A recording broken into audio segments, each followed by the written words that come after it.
ఆదిలాబాద్ జిల్లా కలెక్టర్ రాజశేష్ షా ప్రజా సేవలలో పారదర్శకత వేగం పెంచాలని అధికారులకు సూచించారు.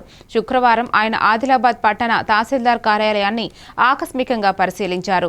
ఈ సందర్భంగా దరఖాస్తుల స్వీకరణ నుంచి ధృవీకరణ పత్రాల జారీ వరకు జరుగుతున్న ప్రక్రియను సమీక్షించారు.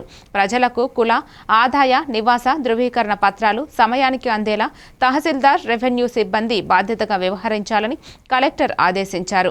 ప్రతి దరఖాస్తుపై క్షేత్రస్థాయి విచారణ పూర్తి చేసి నిజా నిర్ధారణ అనంతరం తక్షణమే ధ్రువపత్రాలు జారీ చేయాలని సూచించారు. భూభారతి దరఖాస్తుల నిర్వహణలో ఖచ్చితత్వం పాటించాలని, ఇన్వర్డ్, అవుట్వర్డ్ రిజిస్టర్లను ప్రతిరోజు సక్రమంగా నమోదు చేయాలని సూచించారు. కార్యాలయంలో సమపాలన పాటిస్తూ పారదర్శకతతో పనిచేయాలని కలెక్టర్ స్పష్టం చేశారు.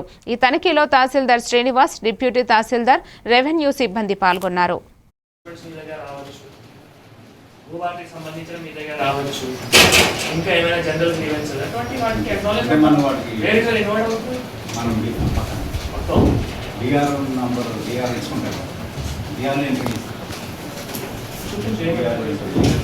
మనం గ్రీవెన్స్ రాగానే సెక్షన్ డిఆర్లో ఎంట్రీ చేసేసి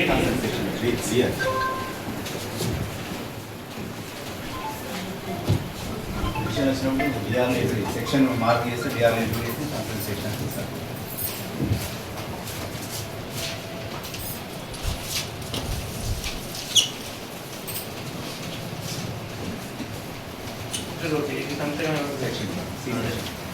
ఓకే, దీనికి మీరు ఫర్ ఎగ్జాంపుల్ ఇది వచ్చింది,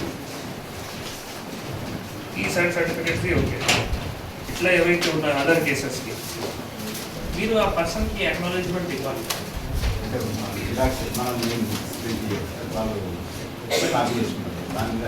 అక్నాలెడ్జ్మెంట్ ఇస్తాను. ఎవరు చేస్తారు? Section clerk. మరి ఇన్వాల్వ్ అవుతారు సపరేట్ ఇన్వాల్వ్ అవుతుంది. ఇట్లా చెప్పండి, వేరే ఇన్వాల్వ్ అవుతాడు ఎవరు?